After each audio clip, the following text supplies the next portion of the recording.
Hello friend, I am Anil. Welcome to your channel AA Tuition. As I promised that yesterday that tomorrow I will give you all information about your doubts. तो मैंने आपके doubts में से जो question select किए हैं वो आपको सामने दिखाई दे रहे होंगे, जैसे कि डाटा मैच नहीं मिला तो फॉर्म फिल होगा या नहीं। मैंने इनको 4 कैटेगरीज में डिवाइड किया है क्वेश्चंस को, आपके डाउट्स को। तो पहला क्या है, डाटा मैच नहीं मिला तो क्या फॉर्म फिल नहीं होगा, फॉर्म अप्लाई करने का या करेक्शन करने का कोई एक और चांस मिलेगा, टोटल नंबर ऑफ फॉर्म कितने भरे गए हैं, डीएसएसबी ऑफिस का एड्रेस, पीएच के यानी फिजिकल हैंडीकैप के कितने फॉर्म आए। तो प्री और मेन सेम डे, ये दूसरी कैटेगरी सेकंड आपको दिखता होगा, रोमन काउंटिंग में मैंने लिखा हुआ है। तो प्री और मेन सेम डे होगा या नहीं, पेपर ऑनलाइन होगा या ऑफलाइन, पेपर का प्रत्येक पार्ट पास करना जरूरी है या नहीं, टेंटेटिव एग्जाम डेट क्या रहेगी। तीसरा पार्ट मैंने इंक्लूड किया है, एग्जाम पैटर्न क्या होगा, सिलेबस क्या होगा। चौथा, कोचिंग कहाँ से लें, my number, best book, regular classes, क्या मैंने व्हाट्सएप ग्रुप 90/0 ज्वाइन कर रखा है या नहीं। और पांचवा जो सबसे इम्पोर्टेंट, एक कैंडिडेट का विपिन राणा का आया था, उल्लू मत बनाइए, ऐसा ही उसने लिखा हुआ था, सेम मैंने यही कॉपी कर दिया। तो ये 5 कैटेगरी के डाउट्स हैं जिनके आंसर्स मैं आज करने वाला हूँ। हम सबसे पहली कैटेगरी को चूज करते हैं, पर मेरी एक रिक्वेस्ट है कि आप लोग वीडियो को कंप्लीट देखना और ध्यान से समझने की कोशिश करना कि आखिर मैं क्या कहना चाहता हूँ। हो सकता है मैं कहना कुछ चाहता और हूँ और मतलब कुछ और निकलता हो, तो आप अपनी कॉमन सेंस यूज करके उस चीज को अच्छे से इंक्लूड कीजिए। तो जो पहला क्वेश्चन है, डाटा मैच नहीं मिला तो फॉर्म फिल नहीं हुआ। देखो, ये तो पता ही है, अगर डाटा मैच नहीं होगा तो फॉर्म फिल नहीं होगा।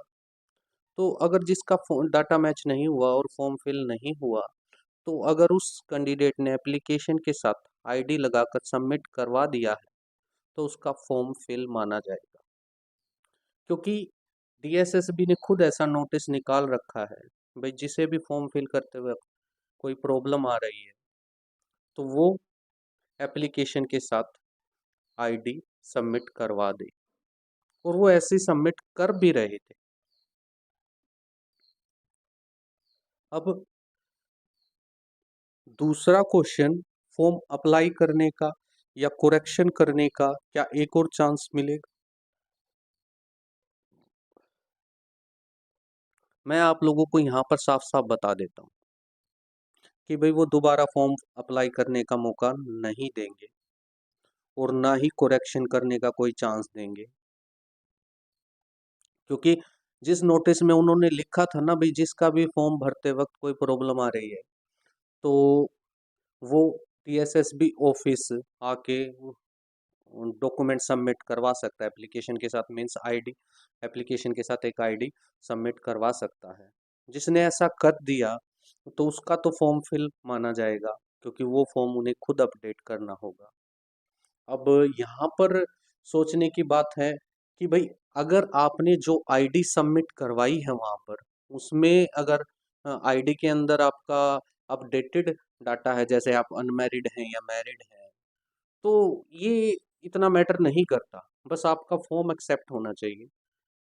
जो चीज़ें करेक्ट नहीं है उसमें आपके पास एक आ जाती है बात सामने कि भाई फॉर्म अच्छे से फिल नहीं हो रहा था, हम भरना कुछ और चाह रहे थे और भरा कुछ और गया।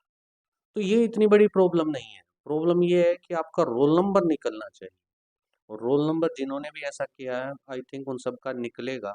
और अगर रोल नंबर नहीं निकलेगा तो जब वो इन एलिजिबल कैंडिडेट की इनमें से लिस्ट दिखाएंगे ना, एलिजिबल और इनएलिजिबल कैंडिडेट की लिस्ट जो फॉर्म फिल हुए, तो वहां पर हो सकता है वो दोबारा मौका दे दे।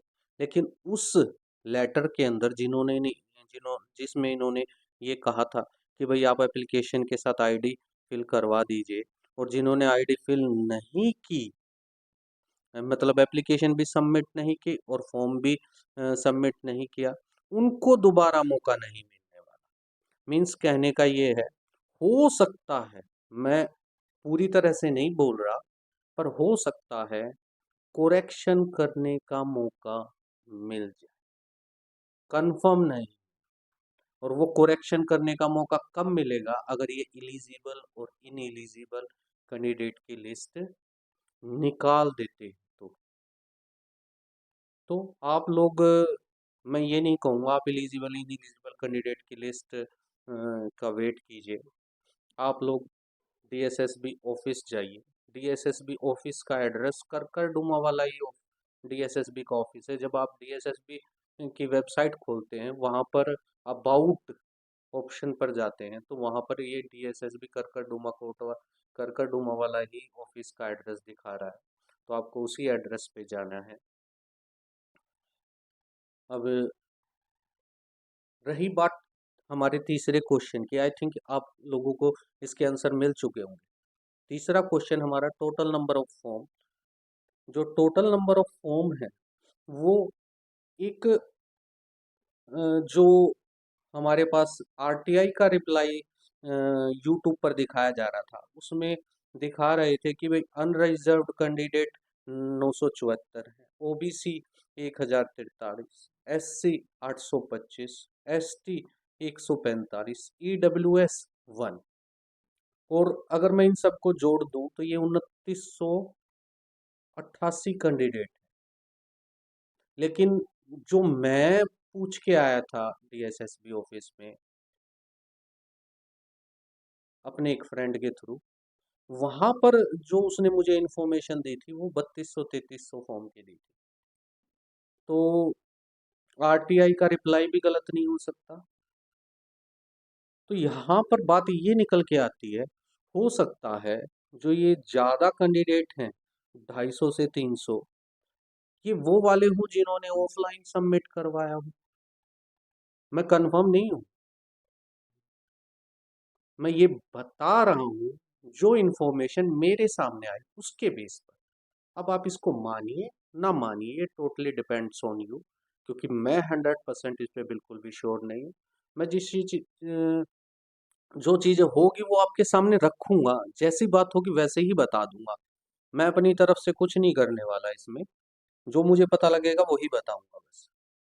अब हमारे पास अगला क्वेश्चन है, पीएच एक फिजिकल हैंडीकैप के रिगार्डिंग डाउट आया था कि सर फिजिकल हैंडीकैप के कितने फॉर्म आए हैं। तो उसका तो हमारे पास कोई डाटा नहीं है, बट मैं इतना जरूर कहना चाहूँगा इस कमेंट के रिस्पॉन्स में कि भाई फिजिकल हैंडीकैप की लगभग 9 वैकेंसी है, आई थिंक, जहाँ तक है। और मैं आपको इस चीज के रिगार्डिंग कंफर्म बोल सकता हूँ, अगर आपने अपना जो मेरिट लिस्ट है, यानी 35% मार्क्स अचीव करने हैं, दोनों पेपर्स में ये अचीव कर लिए ना, प्री और मेन में, तो आपको जॉब से कोई भी नहीं निकाल सकता, चाहे कितने ही फॉर्म क्यों ना आए हो। आपकी वैकेंसी भी खाली रहने के चांस हैं। फॉर्म का जानकर क्या करोगे सर? आप बस अपने 35% मार्क्स कैसे अचीव करने हैं उसके बारे में सोचिए। तो फर्स्ट जो ग्रुप था हमारा क्वेश्चंस का वो खत्म हो चुका है। अब मैं डायरेक्ट थर्ड ग्रुप पे आता हूँ, जो हमारा क्वेश्चंस का थर्ड है। हम सेकंड को बाद में डिस्कस करेंगे। थर्ड ग्रुप का हमारा क्या है, एग्जाम पैटर्न और सिलेबस क्या होगा। अब देखिए, जो एग्जाम पैटर्न की बात करूं, मैं कुछ नहीं बोल रहा, मैं सिर्फ आपको इंफॉर्मेशन प्रोवाइड करूंगा, और इस इंफॉर्मेशन के बेस पे आपको मुझे बताना है कि एग्जाम पैटर्न क्या रहेगा। ठीक है, तो पहली इंफॉर्मेशन ये है कि हम जानते हैं कि भाई ये जो पेज है मैंने ये उस एडवर्टाइजमेंट में से निकाल के रखा है, ठीक है, जिसमें आपको दिख रहा है कि भाई जो वन टायर ऑब्जेक्टिव है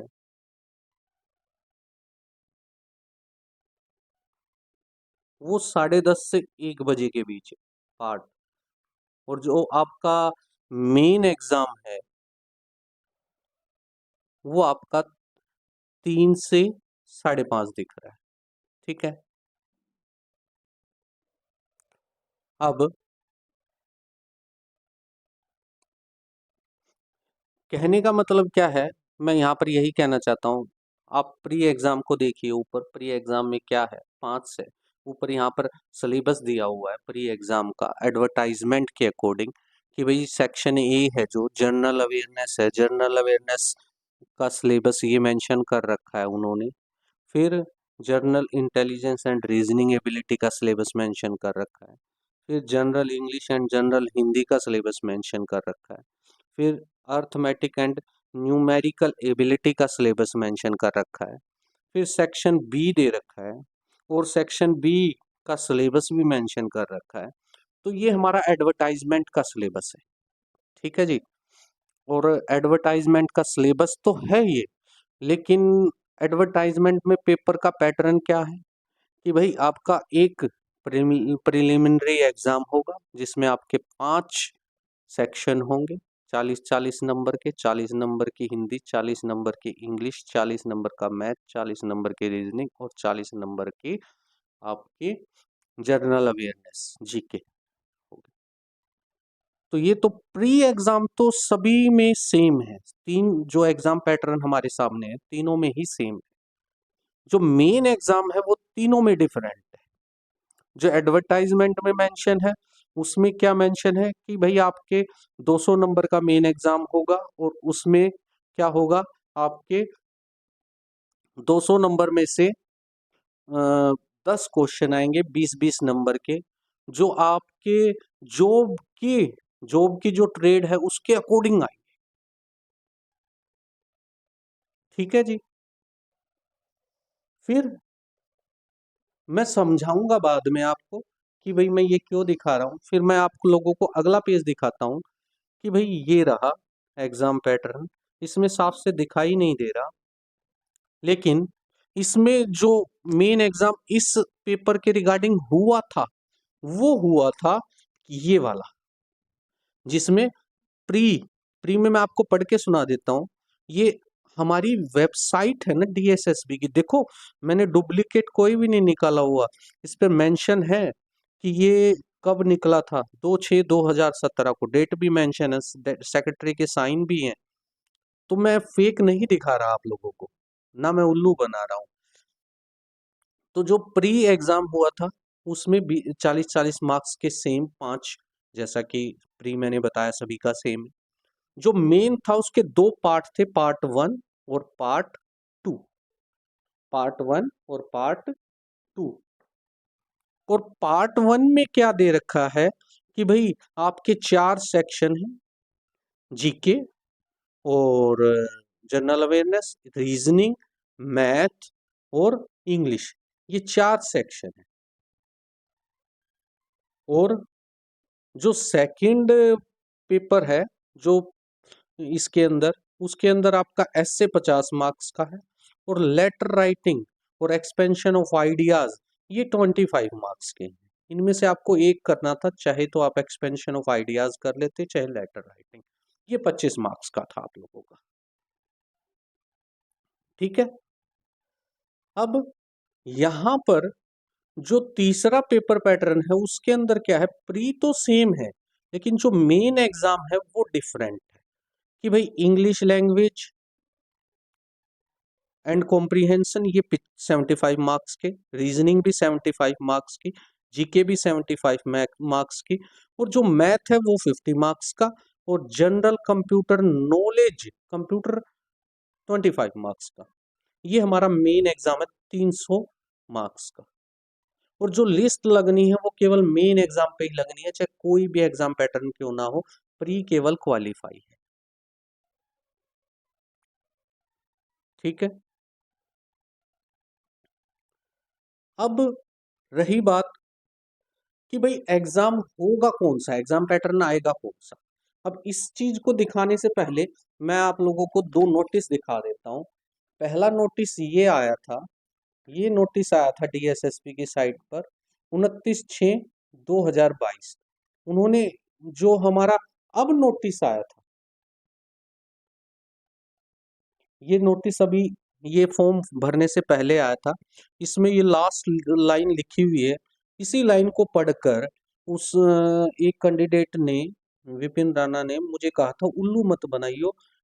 उस नोटिस में साफ लिखा हुआ है, the rest of content of advertisement number 4/2009 shall remain unchanged. भाई रेस्ट ऑफ कंटेंट कौन से हैं?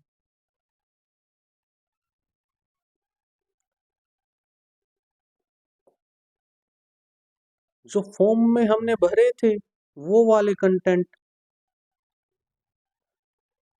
जो वो अपडेटेड का मौका देंगे आप वही चेंज कर सकते हो, बाकी के कंटेंट सारे के सारे सेम रहेंगे। और मान भी लेते हैं, चलो वो बोल रहे हैं कि भाई वो पेपर वही वाला लेंगे इस नोटिस के अकॉर्डिंग, ठीक है। और इसी नोटिस में उन्होंने ये भी हवाला दे रखा है कि भाई जो नोटिस 29/6 यहाँ पे लिखा होगा,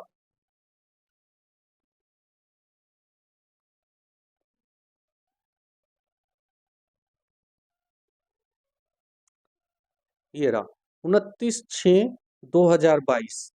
भाई जो नोटिस 29/6/2022 को आया था उसके कंटिन्यूएशन में ये नोटिस उन्होंने निकाला है। और उसमें भी यही लिखा हुआ था, ये रहा, विल रिमेन अनचेंज, कि भाई द नंबर ऑफ वैकेंसी, इसमें इन्होंने सेम मेंशन किया हुआ कौन सी चीज अनचेंज रहेंगी, the number of vacancy and other term and condition notified for the post of grade 2 Das wide post 90 बटा 9 wide advertisement will remain unchanged.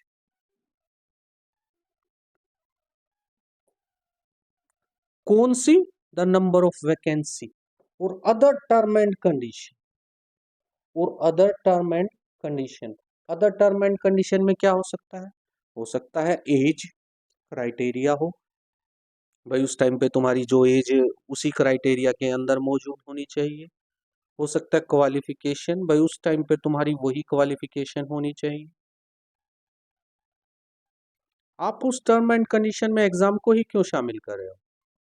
अब उसके बाद मैं आप लोगों को इस नोटिस की इंपॉर्टेंस, ये डीएसएसबी की साइट पर ही है ये नोटिस, ये देखिए डेट मैंने आपको पहले भी दिखाया था।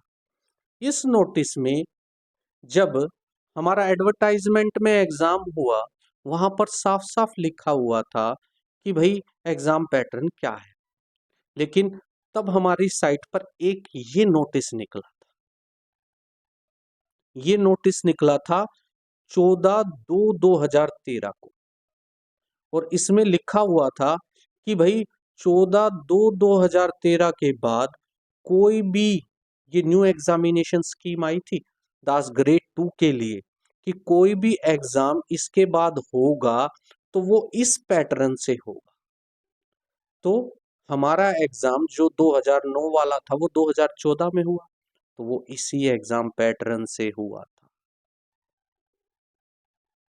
एडवर्टाइजमेंट वाले एग्जाम पैटर्न से नहीं हुआ। फिर उसके बाद ये नोटिस आया 25/5/2017। मैं पढ़ के सुना रहा हूं, आपको साफ नजर नहीं आ रहा होगा। 25/5/2017 को ये नोटिस दोबारा आया। अब 25/5/2017 को ये नोटिस दोबारा आया, तो इस नोटिस के अंदर क्या लिखा हुआ है? एग्जाम पैटर्न तो हमने देख लिया, नीचे देखो, ये लाइन साफ पढ़ के देखो, ये आई थिंक आपको नजर भी आ जाएगी कि भाई the final selection shall be made based on the merit in tyre 2 exam, the amendment changed examination scheme for the post code grade 2 thus will be applicable in respect of all exam to be held henceforth, यानी जितने भी exam इस date के बाद, किस date के बाद, 25/5/2017 के बाद होंगे दास ग्रेड 2 के, वो सारे इसी एग्जाम पैटर्न के बेस्ड पर होंगे। ये इन्होंने साफ लिखा हुआ है। इन्होंने इसमें ये नहीं लिखा हुआ कि भाई जो एडवर्टीजमेंट पहले की निकली हुई है उसमें जो एग्जाम पैटर्न दिया हुआ है वो उस एग्जाम पैटर्न से करवाएंगे, नहीं। तो ऐसा ही उन्होंने पहले भी किया था। एडवर्टाइजमेंट में एग्जाम मेंशन था कौन सा, जो एडवर्टाइजमेंट में पैटर्न था वो, लेकिन ये नोटिस निकला तो उसके बाद उन्होंने इस पैटर्न से ले लिया।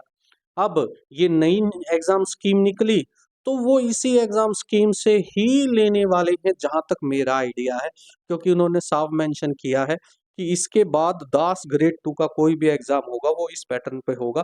और ये नोटिस आपको डीएसएसबी की न्यू एग्जाम स्कीम में जाओगे, थोड़ा सा नीचे आओगे, वहां पर देखने को मिल जाएगा। और उसके बाद कोई भी एग्जाम स्कीम में चेंज नहीं हुआ है दास ग्रेड 2 के। ओके, तो एग्जाम पैटर्न अब आप लोगों को बताना है कौन से वाला होना है। ये क्वेश्चन मैं एंड में भी पूछूंगा। तो हमारा सिलेबस के रिगार्डिंग और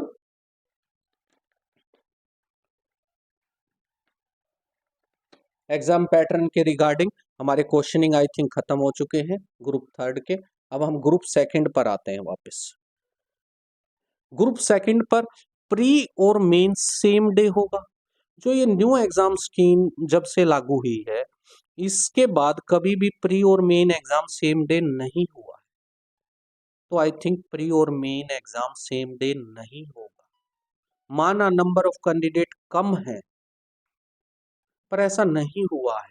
पहले होता था लेकिन अब नहीं हुआ है ऐसा। अब नंबर ऑफ कैंडिडेट बहुत ज्यादा कम है तो हो सकता है मे भी कर दें, ये कोई पक्का नहीं है। बट हाँ, ज्यादा चांस इसके हैं सेम डे नहीं होगा। 95% मैं मानता हूं सेम डे नहीं होगा। Okay, next question, paper online होगा या ऑफलाइन। अब ये बात तो आप लोग मुझे बताइए कि भाई वो एग्जाम ऑनलाइन लेंगे या ऑफलाइन। अब ये बताओ, अब जितने भी एग्जाम डीएसएसबी ले रहा है वो कैसे हो रहे हैं, सारे के सारे ऑनलाइन हो रहे हैं ना, या ऑफलाइन हो रहे हैं। सारे के सारे ऑनलाइन ले रहा है। अब जो फरवरी में भी एग्जाम है सारे के सारे ऑनलाइन है जिनकी डेट दे रखी।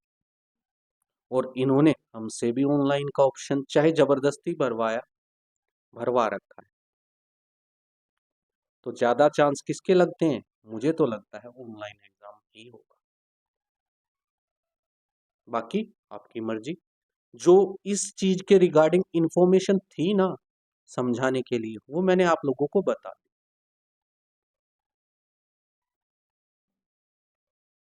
बाकी आप अपनी कॉमन सेंस यूज कीजिए। और इतना तो मुझे पक्का लगता है कि भी प्री एग्जाम तो आई थिंक ये ऑनलाइन ही ले। अब नेक्स्ट क्वेश्चन, क्या पेपर का प्रत्येक पार्ट पास करना जरूरी है। अब जैसे टीचर वगैरह के एग्जाम होते हैं उनके पेपर के दो दो पार्ट हो जाते हैं। एक जो जनरल कंपटीशन का पार्ट होता है वो अलग होता है और उनके सब्जेक्ट का पार्ट अलग हो जाता है। लेकिन हमारे यहाँ पर तो ऐसा कुछ है नहीं। तो हमारा तो पूरा का पूरा पेपर ही एक पार्ट है। तो हमें इसमें पूरे पेपर में 40% मार्क्स लेंगे। ओके, ये भी आई थिंक डाउट आप लोगों का दूर हो गया होगा।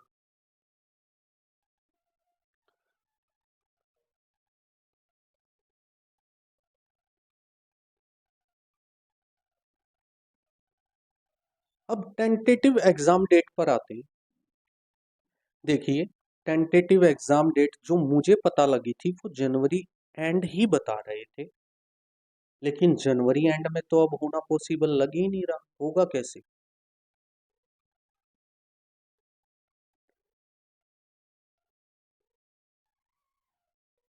तो जनवरी एंड में तो होना मुश्किल लग रहा है, क्योंकि वो कम से कम हमें एक महीना पहले तो नोटिफाई करेंगे ही करेंगे। ऐसा तो नहीं होगा कि भाई 15 दिन पहले नोटिस निकाला और एग्जाम दे देंगे। तो जनवरी में तो होने के पॉसिबल नहीं है। और फरवरी में इन्होंने अपनी सारी डेट भर रखी है। तो एग्जाम कहाँ पर जाकर रुकता है, या तो फरवरी एंड या मार्च के फर्स्ट वीक में। तो टेंटेटिव डेट यही होती है, यही मान के चलिए आप। क्योंकि जो मेरे पास इंफॉर्मेशन थी वो जनवरी एंड की ही थी, लेकिन जनवरी एंड में तो एग्जाम होता हुआ पॉसिबल नजर नहीं आ रहा। और फरवरी इन्होंने सारी बुक कर ही रखी है। जो एडवर्टीजमेंट 23 की 1 और 2 थी, उसके सारे पेपर इन्होंने फरवरी में फिल कर रखे हैं लगातार, काफी दिनों तक।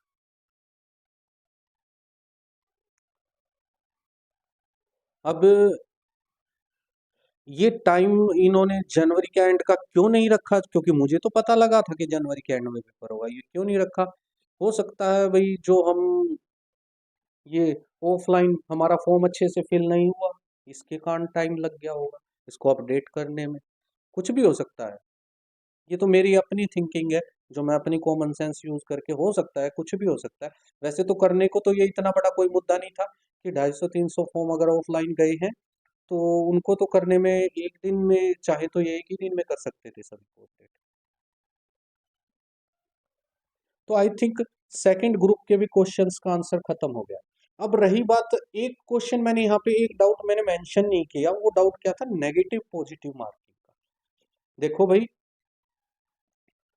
सभी एग्जाम में डीएसएसबी के में नेगेटिव मार्किंग चल रही है, न्यू एग्जाम पैटर्न में भी नेगेटिव मार्किंग है, तो नेगेटिव मार्किंग तो होगी ही होगी। तो आप नेगेटिव मार्किंग के हिसाब से ही अपनी प्रैक्टिस कीजिए। ओके, अब आते हैं ग्रुप 4 पर। ग्रुप 4 में हमारे पास क्या आ जाता है कि भाई सर मैं कोचिंग कहाँ से लूँ, आप अपना फ़ोन नंबर दे दीजिए, बेस्ट बुक्स कौन सी हैं, रेगुलर क्लासेस दीजिए सर, और क्या आपने व्हाट्सएप ग्रुप ज्वाइन कर, भाई मैंने कोई व्हाट्सएप ग्रुप नहीं ज्वाइन कर रखा। और ये उल्लू मत बनायो का जो आंसर है, इसका मैं आंसर जरूर दूंगा। अब इनकी बात मैं करूं तो देखो, इन क्वेश्चंस को ना आप खुद से डिस्कस करो, और मुझसे डिस्कस करना है तो थोड़ा सा वेट करो। मेरे सामने जो भी बुक्स आ रही है ना, मैं तो जैसा टाइम मिलता है उसी से प्रैक्टिस कर लेता हूँ।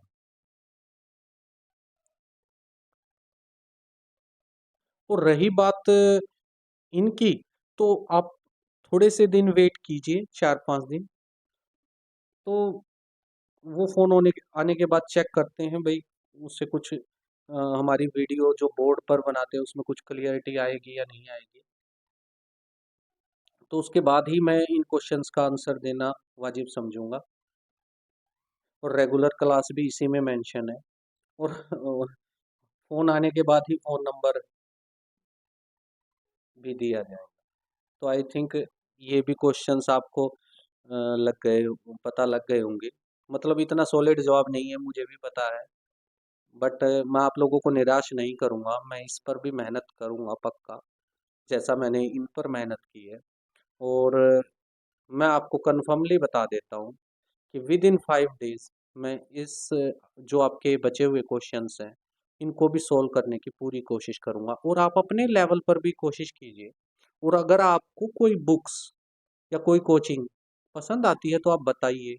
और वैसे कोचिंग का आंसर देने के लिए तो आप एक बार अपने रेजिडेंस एरिया बताइए ना, तब मैं आपको बताऊंगा। आप और आप कितने फ्री हैं, क्या एग्जाम डेट आने के बाद आप अपने आप को 1 मंथ बिल्कुल फ्री रख सकते हैं। तो इन चीजों का आंसर दीजिए, तब जाकर कोचिंग का सही से जवाब मिल पाएगा। और जो अब क्वेश्चन आता है, उल्लू मत बनाइए मेरे भाई, मैं किसी को उल्लू नहीं बनाता। मेरी कोशिश रहती है कि मैं हर समय सच बोलूं। और मैंने किसी को बाध्य नहीं किया कि वो मेरी बात माने, मैंने तो इंफॉर्मेशन प्रोवाइड की। तुम्हें अच्छी लगी तो मुझसे जुड़ जाओ।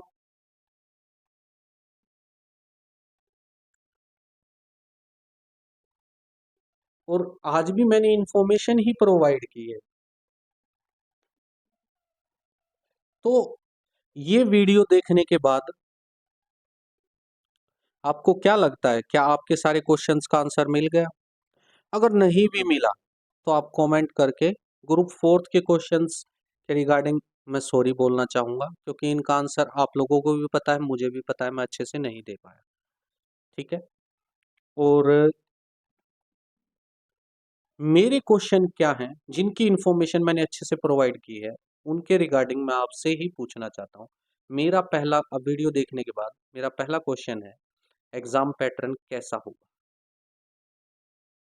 एडवर्टीजमेंट वाला होगा, जो हुआ था एग्जाम वो वाला होगा, या फिर न्यू एग्जाम पैटर्न से होगा?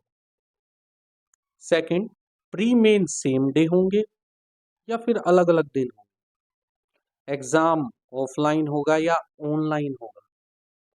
फॉर्म अप्लाई करने का या कोरेक्शन करने का दोबारा मौका मिलेगा?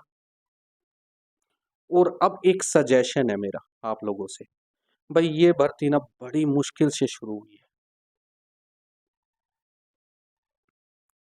तो प्लीज कोई ना कोर्ट में जाके मत खड़ा हो जाना, क्योंकि मुझे नहीं लगता अब दोबारा अगर कोई पेच अटक गया ना तो ये भर्ती शुरू होगी। कोर्ट भी ये ऑर्डर देने से बिल्कुल नहीं हिचकिचाएगा कि भाई करो कैंसिल जब इतनी सारी दिक्कतें आ रही हैं तो। और अगर कोर्ट ने ये बोल दिया भाई इन कैंडिडेट को एक और मौका दे दो नए कैंडिडेट के साथ, कैंसिल ना करके नए और एडवर्टाइज और जो आप लोगों की वैकेंसी है इंक्रीज करके इनको नए कैंडिडेट के साथ एक मौका दे दीजिए, तो नए कैंडिडेट के साथ हम मैच नहीं हो पाएंगे सर, क्योंकि उनकी स्पीड काफ़ी तेज होगी हमसे। हमें नॉलेज, एक्सपीरियंस उनसे ज़्यादा है, हमारे पास एक्सपेंशन ऑफ आइडियाज़ ज़्यादा है, लेकिन ये यहाँ पर कैसा एग्ज़ाम ले रहे हैं? स्पीड का एग्ज़ाम ले रहे हैं सर। तो सबसे बड़ा हथियार इस एग्ज़ाम में क्या है? स्पीड। और स्पीड कैसे आएगी? प्रैक्टिस करने से सर। तो कोर्ट में जाने वाली बात को इग्नोर कीजिए, मीन्स ये उल्लू वाली बात कि भाई कोर्ट में जाके खड़े हो जाएंगे, क्योंकि खुद तो डूबेंगे, औरों को भी ले डूबेंगे। बड़ी मुश्किल से उम्मीद जागी है, बड़ी मुश्किल से भर्ती स्टार्ट हुई है। तो अब मैं इस वीडियो को यहीं पर समाप्त करता हूँ, और फिर भी किसी का ग्रुप फोर्थ के क्वेश्चंस मेरे ध्यान में हैं, मेरे सामने ही हैं, इनको मैं सोल्व करने की पूरी कोशिश करूँगा, जैसा कि मैंने आप लोगों को टाइम बताया, विद इन 5 days, उसके अंदर अंदर। Thank you.